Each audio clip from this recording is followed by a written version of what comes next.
രാത്രി യാത്രകളിലെ ശല്യങ്ങൾ ഇല്ലാതാക്കുന്നതിന്റെ ഭാഗമായി Indian railway പുതിയ മാർഗനിർദ്ദേശങ്ങൾ പുറത്തിറക്കി.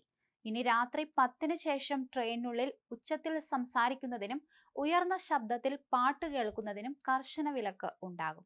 പരാതികൾ വ്യാപകമായ സാഹചര്യത്തിലാണ് വ്യവസ്ഥകൾ കർശനമാക്കാൻ റെയിൽവേ മന്ത്രാലയം സുരക്ഷാ ഉദ്യോഗസ്ഥർക്ക് കർശന നിർദ്ദേശം നൽകിയത്. 1984-ലെ റെയിൽവേ നിയമം സെക്ഷൻ 145 അനുസരിച്ച് ശബ്ദമുണ്ടാക്കി സഹയാത്രികർക്ക് ബുദ്ധിമുട്ട് സൃഷ്ടിക്കുന്നത് കുറ്റകരമാണ്. സഹയാത്രികരെ ശല്യപ്പെടുത്തുന്ന രീതിയിൽ ഉച്ചത്തിൽ റീൽസ് കണ്ടാലോ ഫോണിൽ സംസാരിച്ചാലോ പ്രശ്നമാകും. പിടിക്കപ്പെട്ടാൽ പിഴത്തുകയും അടയ്ക്കണം.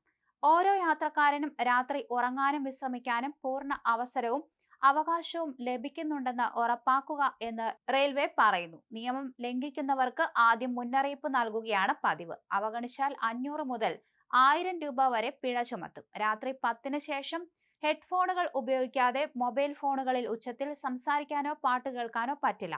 രാത്രി ആവശ്യത്തിനുള്ള ഡിം ലൈറ്റ് ഒഴികെയുള്ള കോച്ചുകളിലെ മറ്റ് എല്ലാ ലൈറ്റുകളും ഓഫ് ചെയ്യണം. നിയമം ലംഘിച്ചാൽ ഒരു വിട്ടുവീഴ്ചയുണ്ടാകില്ലെന്നും പുതിയ മാർഗരേഖയിൽ വ്യക്തമാക്കിയിട്ടുണ്ട്.